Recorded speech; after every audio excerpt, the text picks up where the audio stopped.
Então, gente, né, a gente agora vai falar do capítulo 5, que é a parte de escoamento, tá? Aqui tá a parte interessante da teoria de voo, porque tudo que a gente viu até agora foi um poucozinho da situação de, né, geometria do avião, fluido de atmosfera, noções preliminares, né? E aí, quando a gente tem as noções preliminares e tudo direitinho aqui, a gente acaba sendo uma coisa mais ou menos. Agora, escoamento vai começar a brincadeira mesmo. Porque no escoamento que a gente vai começar a teoria de voo, tá? Ou seja, começar a teoria de voo falando o voo mesmo. Agora sim a gente vai começar a entender como o avião voa, por que o avião voa, toda essa situação. Tá joia? Bom, a aerodinâmica, gente, na verdade é quando a gente fala dos movimentos do fluido da atmosfera. Então, por isso que a gente viu fluidos no capítulo anterior, exatamente para a gente entender o que é fluido e agora a gente vai entender como esses fluidos se movimentam na atmosfera. E é muito interessante porque antigamente, né, aquele meu amigo Santos Dumont, né, basicamente ele teve que construir aviões e ficou construindo os aviões até que um avião desse certo, né? Hoje em dia, como está muito atualizada a situação, hoje em dia existe túneis de vento, né? Que eles colocam a aeronave lá dentro de um túnel, né? Por isso que chama túnel de vento. Coloca dentro de um túnel e coloca o vento relativo ali soprando na aeronave e faz uma escala de uma aeronave em pequena quantidade. E aí, quando eles colocam na escala ali, eles vão colocar como que o avião está se movimentando, tá? E aí dá para ter uma noção de como que vai estar esse avião, né? Como é que funciona a aerodinâmica dele, como é que funciona a propulsão dele, os arrastos que são gerados naquela aeronave. Então, todas essas coisas que são influenciadas, tá, na aerodinâmica do avião. Né? Então, Santos Dumont não teve essa questão de túnel de vento, né? Teve que ir fazendo, né? Hoje em dia se tem muitas facilidades. E para falar dessa questão de escoamento, gente, uma das coisas que a gente vai falar é da questão do tipo de escoamento do fluido. Como assim, Paiva? Temos dois tipos de escoamento, tá? A gente falou de fluido, tá? Que é fluido líquido ou gasoso. Aqui vai ser o tipo de escoamento. Tá? Como que funciona? Tem nosso material de apoio, tem uma imagem de um cigarro, né? A fumar, não de um cigarro, né? Mas da imagem, né? De uma fumaça de um cigarro que começou assim e depois ele começa assim. O que é isso? Escoamento. Escoamento laminar e o escoamento turbilhonado. Vamos falar no português agora? Seriam as moléculas em equilíbrio ou as moléculas agitadas. Porque o que é bom?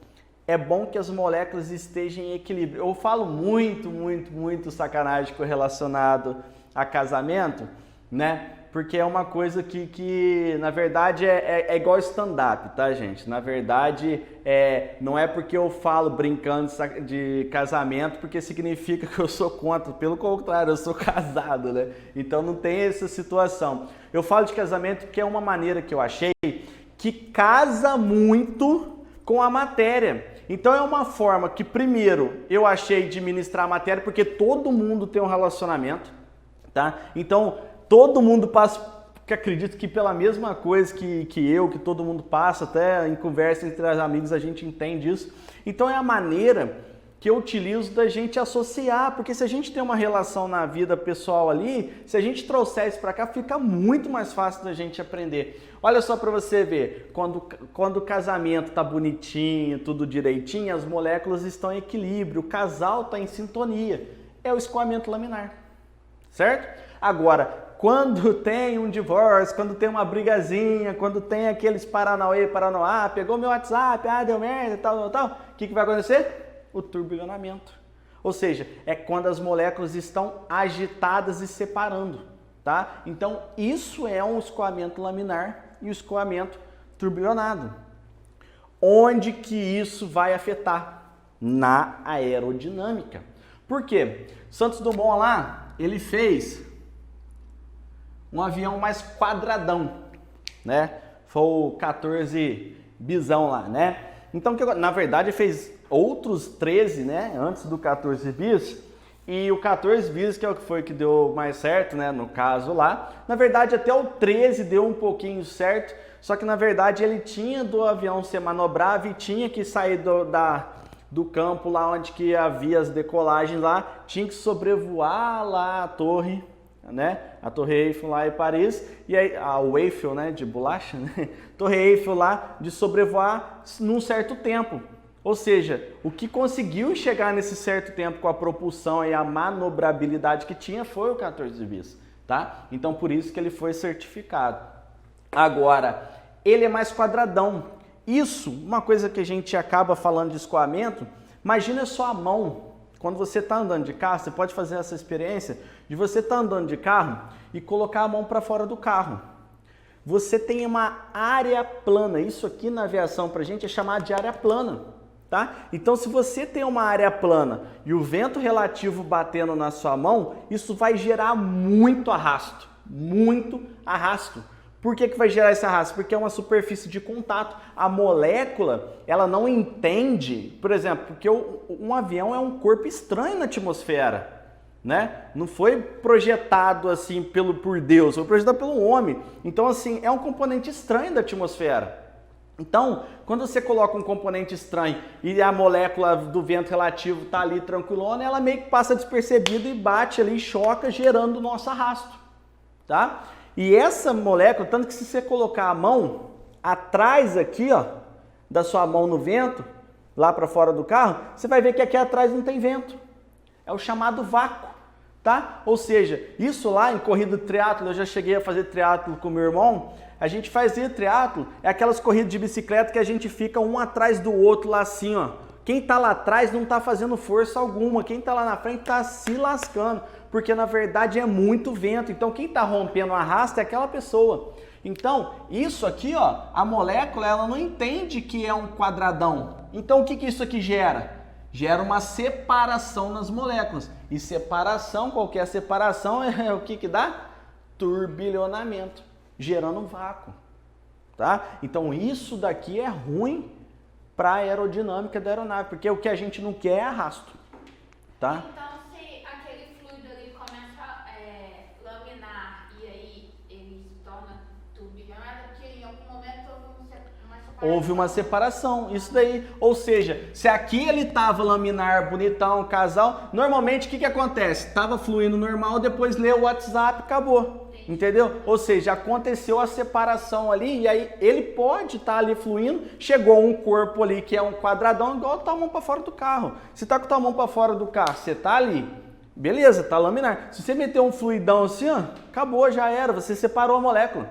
E separou a molécula, já era. É chamado de amante, né? Que acontece isso. Então, ou seja, acaba acontecendo o turbilhonamento, tá? Por isso que aí você fala, nossa, eu preciso melhorar isso. Já que a molécula está separando, aí o que que eles fizeram? O balão. Aí fizeram o balão. Falaram, opa, beleza, já que a molécula tem que circundar, vamos fazer o balão. Só que o problema é que mesmo o balão, ele gerava menor turbilhonamento, só que ainda ó, gerava, e ainda gerava um vácuo, que gerava um arrasto. Então você fala, caraca, como que a gente vai resolver essa pane? Então peraí, vamos diminuir a separação. Então aí eles fizeram o perfil aerodinâmico, que fazia a molécula escoar. Tem um turbilhonamentozinho? Gente, vai ter um turbilhonamentozinho, mas o mínimo possível, tá? Ou seja, é a partir daí que se criou o nosso perfil aerodinâmico, tá? Para diminuir o turbilhonamento. Tá joia? Tranquilo? E aí é o que a gente vai entender. Vou contar para vocês da onde que surgiu essa história, tá? Lá vem um caso da Paiva Viagem, tá? Eu tinha dois amigos né, infelizmente vieram a morrer, falecer, né? Todo mundo algum dia vai falecer. E essa história é fato, como se dizia par língua agora, né? É fato venérico, tá? Então, o que acontece? Casamento, né? Tudo mais. 2 amigos meus que eu tinha, vou falar o nome deles, vocês vão entender. Tinha 2 amigos meus que eram casados, porque na verdade, como que é a situação? Todo homem casado inventa coisa, né?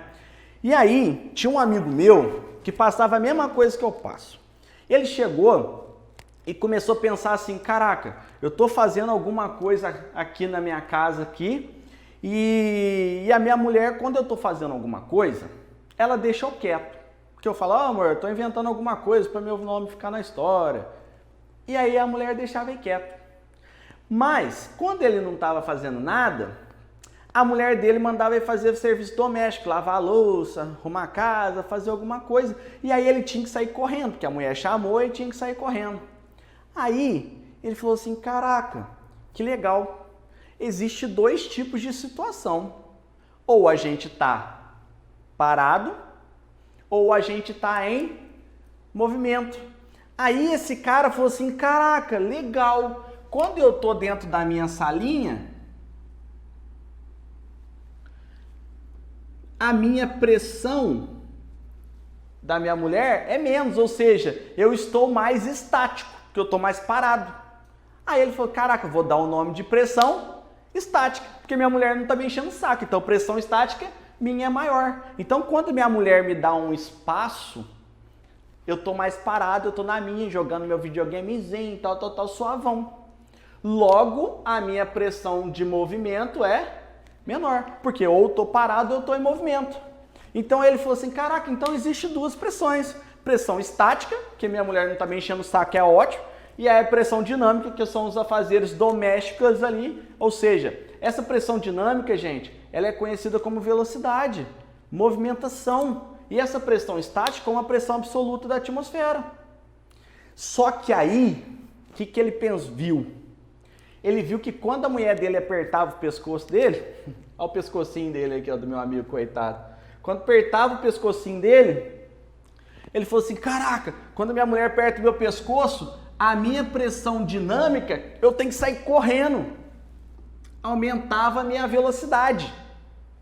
Logo, se aumenta a velocidade, a minha pressão estática é o quê? Menor. Aí ele, caraca, aí ia lá, fazia os afazeres domésticos, depois a mulher dele tirava a mão do pescoço dele, e aí o que acontecia? A pressão dinâmica diminuía, porque ele diminuía a correria, e aumentava a pressão estática. Aí ele, caraca, maluco, que doideira. Então quando aumenta a pressão, né? Quando estreita, a voga estreita, né? Quando aperta a voga, você começa a correr. Aí ele viu isso na mangueira de jardim, né? Ele foi um dia lá fazer os afazeres domésticos, viu na mangueira do jardim também isso. Ele, caraca, então se eu apertar a mangueira do jardim, o que acontece com a velocidade da água? Aumenta. Aí ele, caraca, mano, então se eu tiver um estreitamento, aumenta a minha pressão dinâmica, que é a minha velocidade, e a pressão estática diminui. Aí esse meu amigo, ele chegou e foi conversar, marcou um churrasquinho lá, e marcou um churrasco com outro rapaz, o outro amigo dele lá, né, amigão dele, falou, pô, vem aqui em casa, vamos trocar uma ideia, outro cara casado também, marcou um bate-papo lá, né, pra ele falar assim, pô, tem que te falar uma coisa, cara, tal, e aí marcaram um churrasco, um churrasquinho lá, comendo pão de queijo, tal, com vinagrete, churrasquinho. Ele chegou e conversou com esse amigo dele. Aí ele falou, pô, cara, quando minha mulher tá deixando eu quieto, a minha pressão estática é maior, a minha dinâmica é menor. Mas quando ela aperta meu pescocinho ali, tem um estreitamento, um estrangulamento, né? Que aumenta a pressão dinâmica e a estática diminui. E aí, cara, ele falou assim, poxa, velho, a gente precisa botar isso na história. E aí, o que aconteceu? Quando ele chegou em casa, a mulher dele descobriu que ele estava, né, falando mal do casamento e tudo mais. O que a mulher dele fez? Matou ele. Assassinato. Matou ele, de morte matada. E aí, o que aconteceu? O amigo dele ficou triste, falou, caraca, ele logo estava inventando uma coisa, a mulher dele nem deixou ele, pô, né, ficar para a história e tudo mais. Então, antes que minha mulher me mate, eu vou deixar o nome dele para a história. Só que eu tenho que deixar o nome dele para a história, mas eu também tenho que deixar o meu, porque senão minha mulher vai me matar. Então, o que esse meu outro amigo falou? Vamos falar que esse cara fez o teorema. Porque ele só falou, ele não conseguiu me mostrar aquilo ali. Então ele só falou. Então se só falou, é o teorema. E quem era esse meu amigo? Quem? Bernoulli, ou Bernoulli. Bernoulli. Aí ficou o teorema de Bernoulli. Quem é o teorema de Bernoulli? O que Bernoulli falou? Que quando há um estreitamento, aumenta a velocidade e diminui a pressão estática. Ele falou quando a mulher dele apertava o pescocinho dele. Ó. Isso que Bernoulli falou, só que não deu tempo de comprovar. Aí o amigo dele, para ficar para a história, o que o amigo dele fez? Criou-se esse estrangulamento aqui, esse estreitamento. E ele chamou de tubo. Só que aí ele falou, opa, tem que colocar meu nome para a história. Quem que é esse cara? Tubo de Venturi. Venturi era amigo do Bernoulli. Só que aí o que aconteceu? Virou uma pergunta de prova, né? Que se fala, onde é aplicado o teorema de Bernoulli? No tubo de Venturi, tá? Então, quando há um estreitamento, há um aumento da velocidade e diminuição da pressão estática. Isso acontece com hidrelétrica. Você pode ver que a água está num recipiente grandão, num lago lá, do nada tem um funil ali. O que acontece naquele funil? Maior velocidade para toda aquela água passar. Por isso que gira as hélices ali e acabando gerando energia, tá? Então isso é um exemplo. Metrô também é assim, né? Abre a porta, os cavalos entrando ali. E aí para sentar, né? Ou seja, tudo correndo, né? Agora, todo churrasco tem aquele vizinho que é curioso, né? O que aconteceu? Chegou o vizinho e falou assim, caraca, interessante, sou casado também, vizinho tava cortando a grama e ele falou, opa, peraí, um fez um tubo e o outro falou do teorema, e se eu juntar as duas coisas? Aí ele pegou, começou a pensar, ele falou, então peraí, eu vou canalizar essa pressão estática e essa pressão dinâmica. Então ele fez a pressão estática e a pressão dinâmica para canalizar, que é chamado de pressão total, né? Pressão total. E aí ele pegou e falou assim, peraí, vou canalizar isso. Então eu vou construir um tubo. Construir um tubo. Que nesse tubo eu vou canalizar pressões para uns instrumentos. Para o altímetro, para o velocímetro e para o climb ou variômetro. Sim, meus amigos, esse cara colocou o nome de tubo, só que aí ele também quer colocar o nome de história. E quem é esse cara? Quem? Quem é esse cara? Pitot. Esse cara é o Pitot. No caso é o Pitot, né? Esse cara é o Pitot, que aí deu-se o tão conhecido na aviação tubo de Pitot, que é onde que a gente capta pressões estáticas e dinâmicas, ou seja, ele pegou a teoria do Bernoulli, fez o tubo do Venturi, fez o tubo como se fosse um tubo ali de canalização, como se fosse o tubo de Venturi, e aí ele pegou e colocou os instrumentos importantes para a aviação. O altímetro capta o quê? Pressão estática, que é a pressão da atmosfera. Então ele sobe, desce, pressão da atmosfera, né? Que é a pressão absoluta, que é uma pressão estática. O climb, gente, também se usa pressão estática, que o climb ou variômetro é o que dá pra gente a razão de subida ou a razão de descida. Então, quando a gente tem uma razão de subida e uma razão de descida, que é a nossa velocidade vertical, olha aqui, ó, ele está subindo x pés por minuto, está descendo x pés por minuto, isso daí é o nosso climb, climb que vem do inglês de subida, né? Ou seja, ele capta a nossa pressão estática.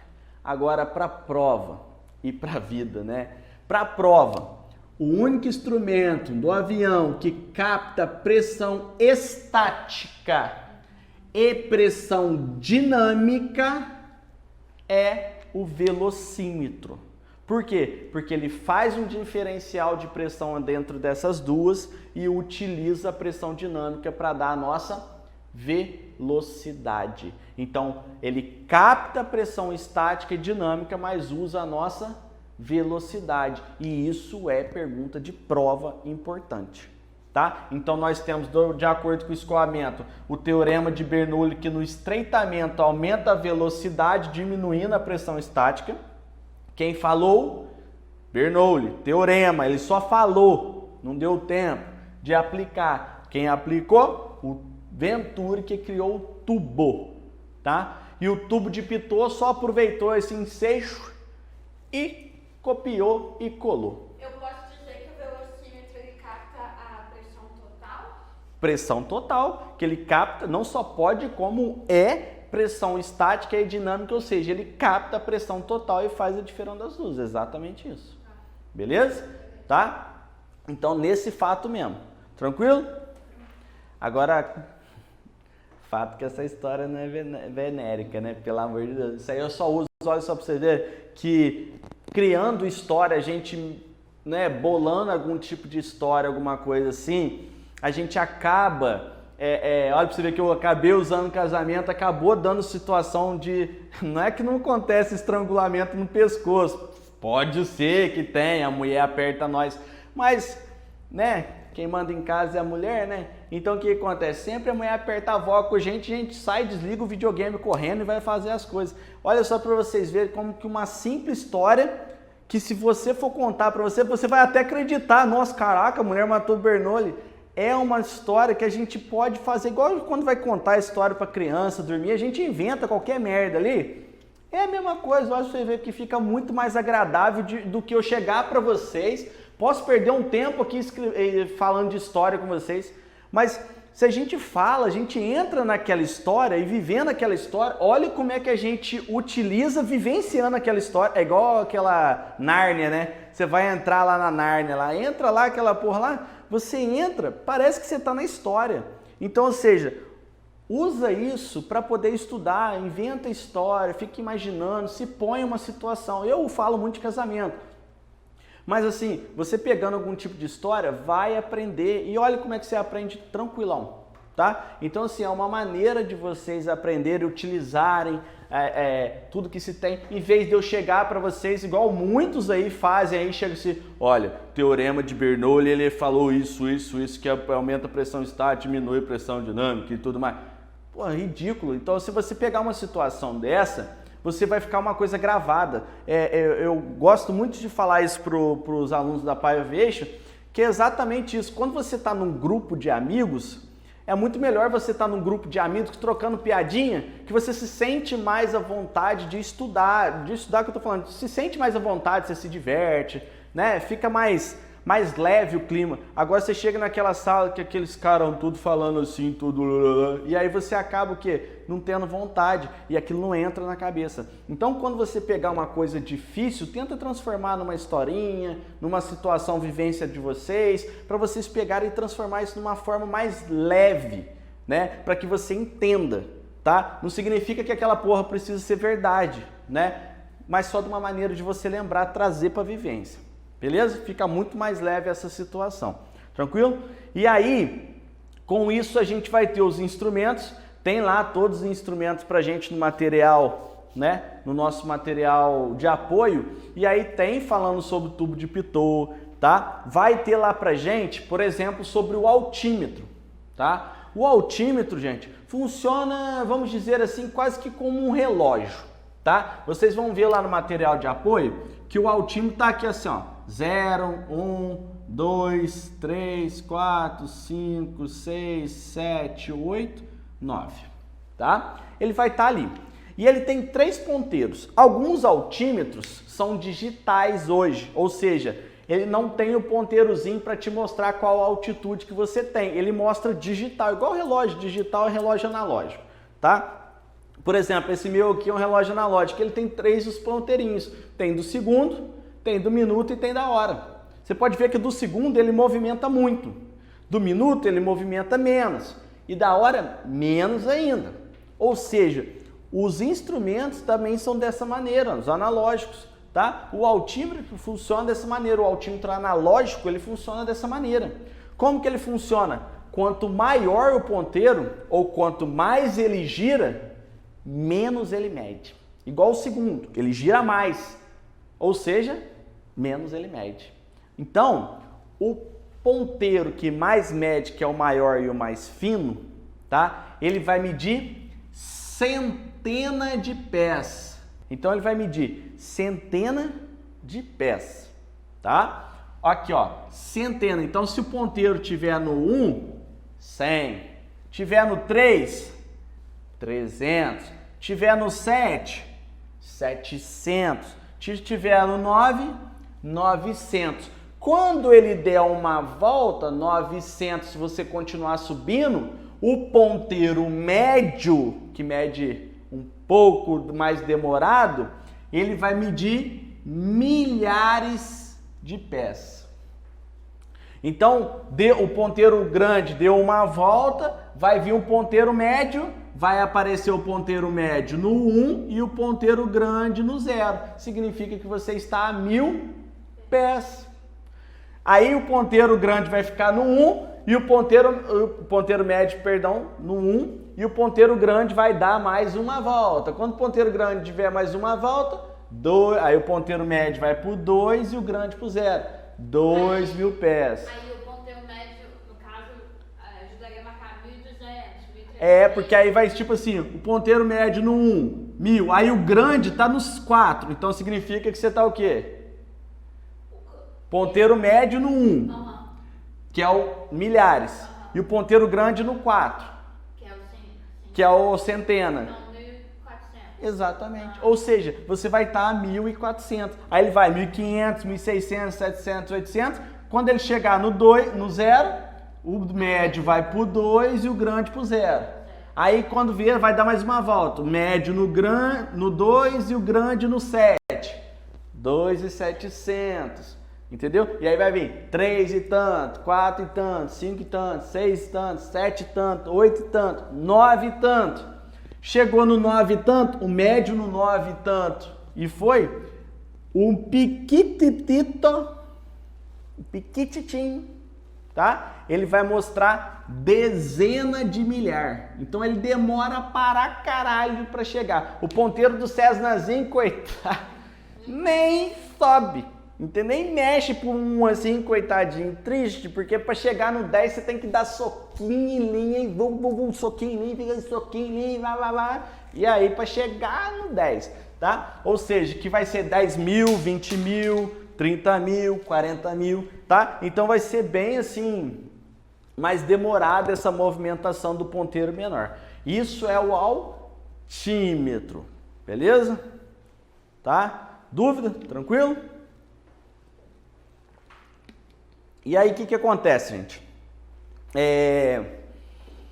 Além do altímetro, nós vamos ter, vou colocar aqui, ó, altímetro. E aí nós vamos ter o velocímetro.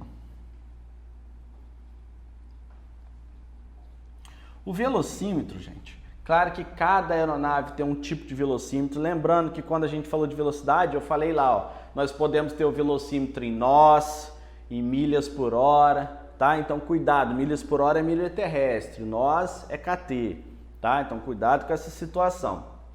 O velocímetro, vou até fazer um pouquinho de cor diferente aqui para vocês entenderem um pouco. Nós temos os valores deles ali, tá? Vou colocar aqui a partir do 40, 50, 60, 70, 80, 110, 120, 130, 140. Vou colocar o zerinho aqui, tá? E aí o que acontece nessa situação? Tá? A gente vai pegar e o arco verde, que é o arco operacional, vamos supor que ele vai começar aqui com 60, ó, que eu vou colocar de azul aqui, ó.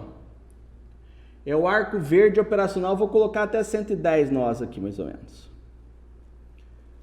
Como se fosse um arco verde, é um arco operacional. Tudo verde é bom.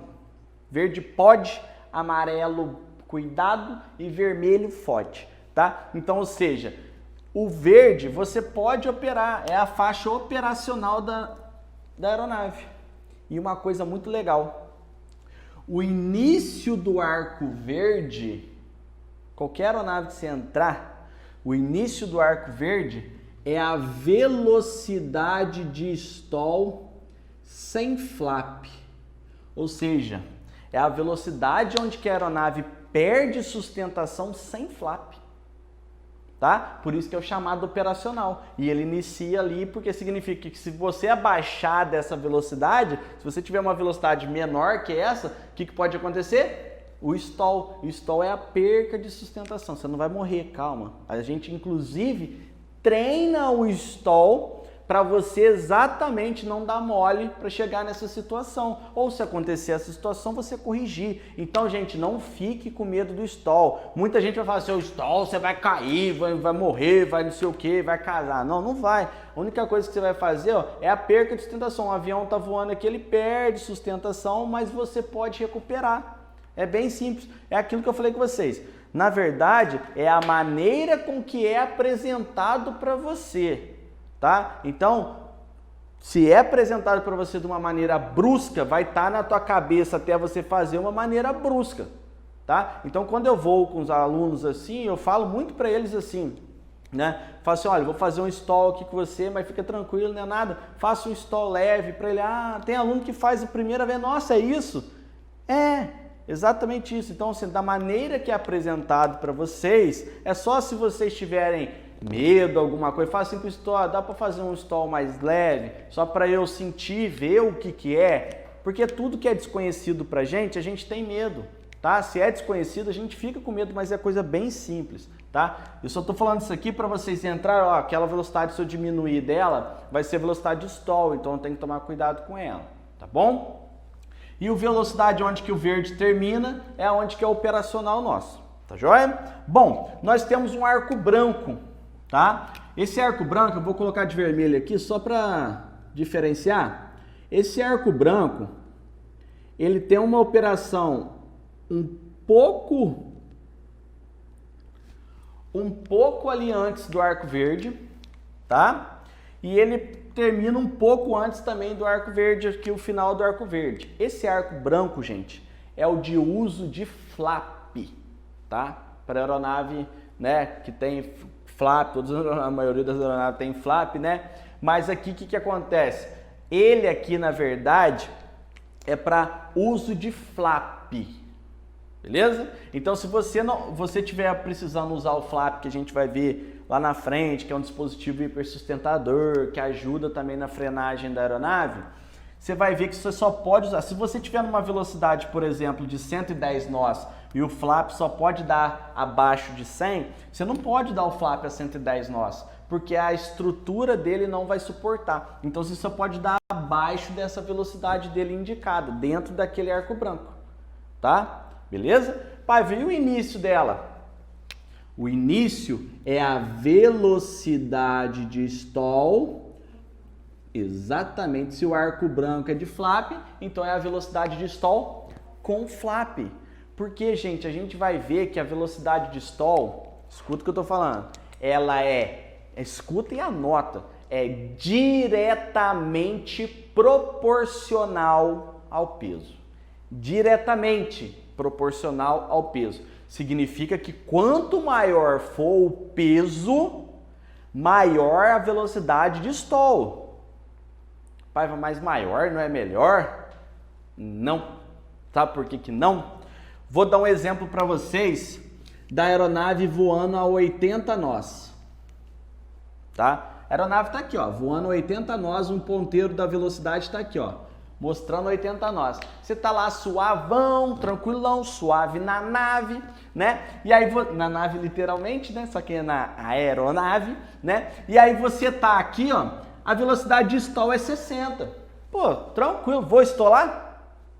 Não, tranquilão. Beleza.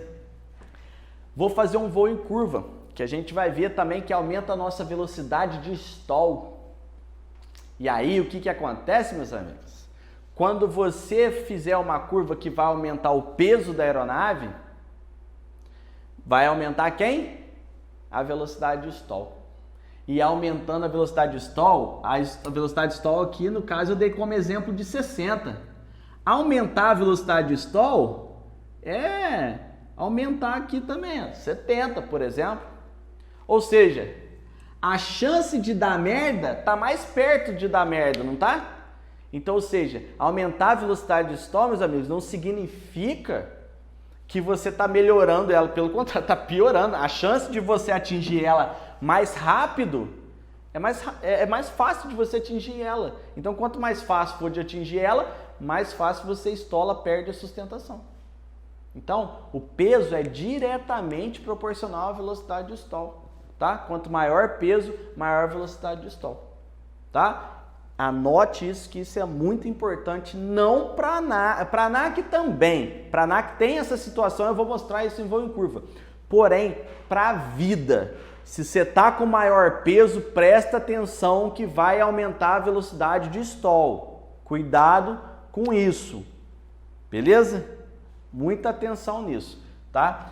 Isso aqui é o nosso velocímetro, tá? Que vai ter um arco também chamado aqui VNE, que é a velocidade de nunca exceder. Se está escrito ali velocidade de nunca exceder, por favor, né? Nunca exceda, né? Porque vai dar merda, tá? O motor vai começar a superaquecer, vai começar a enfumaçar aquela porra, vai começar a bater pino, vai começar a dar Beyblade forte, tá? Então, assim, nunca exceda. Tem um arco amarelo, que é do verde até o vermelho, né? Mas assim, o arco amarelo é um arco que a gente pode usar ele como operacional em torno de 1 minuto, tá? Claro que alguns manuais podem dizer que é 1 minuto e meio, 1 minuto, depende do motor. Porém, livros falam 1 minuto, tá? Se chegar algum doido falando, pode usar 5 minutos aí, 4 minutos, foda-se. Segue manual, porque uma das coisas, primeiro, que vai ser analisada quando, se um dia, como se diz, acontecer merda, Deus queira que não, tá? A primeira coisa que vai ser analisada vai ser a tua atitude. E aí vai falar assim, o cara tava falando lá que podia usar até 5 minutos. Quanto tempo que ele usou o arco amarelo? Usou 5 minutos ali. Vai lá no manual. Mas no manual da aeronave tá falando para ele usar só até no máximo 1 minuto. Então por isso que deu pane no motor. E em que situação, assim, eu precisaria usar esse arco amarelo? Na verdade, você não precisa usar esse arco amarelo, né? Então assim, você não precisa usar esse arco amarelo. O que pode acontecer é que às vezes você no mergulho vertical, por exemplo, você tá no mergulho vertical. Aí você tá, tua aeronave tá no mergulho vertical. Tá assim, ó. Você está aquecendo, do nada você estolou, aí estolou e a aeronave começou a entrar no mergulho vertical. Você está indo para baixo, força da pressão da atmosfera está te jogando para baixo, tua velocidade aumenta. Então o que acontece na situação? Tua velocidade vai aumentar.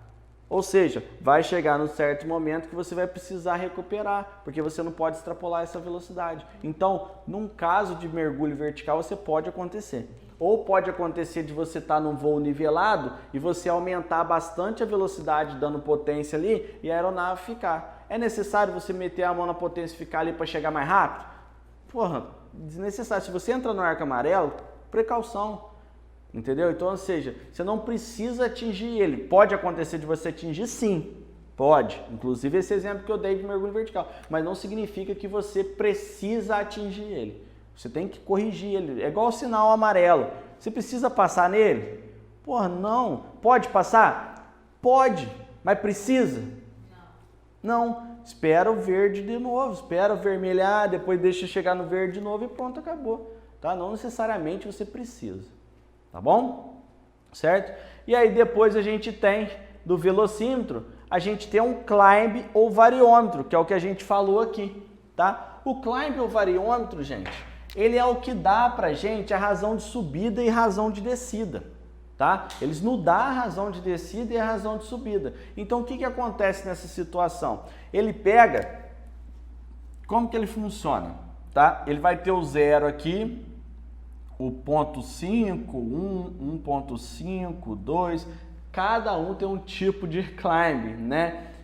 Não dá para ter um padrão assim. Eu estou usando o Cessna, que é a aeronave que cai em prova, tá? Por isso que eu utilizo o Cessna aqui, tá? Mas alguns outros têm uma razão até maior, tá? Mas aqui, ó, 0.5 é a mesma coisa que é para cima, é a mesma coisa que é para baixo, tá? Porque o ponteiro normalmente ele fica aqui no 0. Por que ele fica no 0? Porque significa que a aeronave não está subindo nem descendo. Inclusive, apesar de não ser legal você ficar prestando atenção nos instrumentos para você poder voar, isso não é legal, porque você não está voando instrumento, você está voando o quê? Visual, então não é instrumento. Então, gente, o que acontece? Quando você estiver nessa situação, é uma maneira de você verificar que você está voando nivelado, porque você está voando horizontal. Tá? Ou seja, não está subindo nem descendo. Porque quando você estiver subindo, aqui para cima está escrito até assim, ó, up. E aí se tiver aqui no teu instrumento vai estar escrito assim, ó, 1000 pés por minuto. Significa o quê? Vai ter até um xizinho aqui, ó, vezes 1000. Por quê? Você vai pegar esse valor, por exemplo, teu ponteiro aqui tá apontando para o 1. Significa, ó, ponteiro para cima, estou subindo, né? Lembra aquela questão, ó, o engenheiro projetou essa porra para ser uma coisa mais fácil de interpretar, ou seja, sem precisar ficar pensando muito. Então, se está para cima, estou subindo. Subindo quanto? Pega esse número e multiplica por 1000. 1 vezes 1000? 1000. Então, estou subindo a 1000 pés por minuto. Ah, e esse ponto 5 aqui, se eu tiver nesse ponto 5, ponto 5 é meio. Né? Meio vezes 1000, 500, né? Ou seja, estou subindo a 500 pés por minuto. E claro que vai ter outros ponteirozinhos aqui até o 500, vai ter outros ponteirozinhos até o 1000 aqui, tá? A mesma coisa que é para cima é a mesma coisa que é para baixo, tá? Então eu tenho razão de subida e razão de descida. Tá? Isso é a minha velocidade vertical. Então eu subo x pés por minuto ou desço x pés por minuto, que é o meu chamado climb ou variômetro. Na prova pode cair como mais variômetro, porque basicamente é onde que pode te gerar uma confusão. E lembrando que é onde que pode gerar confusão, a ANAC vai trabalhar nesse passo com vocês. Dúvida de escoamento? Tranquilo? Tá? Então, aqui a gente termina a parte de escoamento e aí a gente vai entrar na parte de geometria no avião.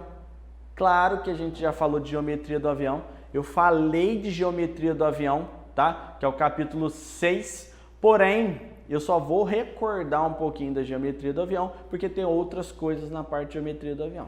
Tá joia? Então, essa é a parte de escoamento.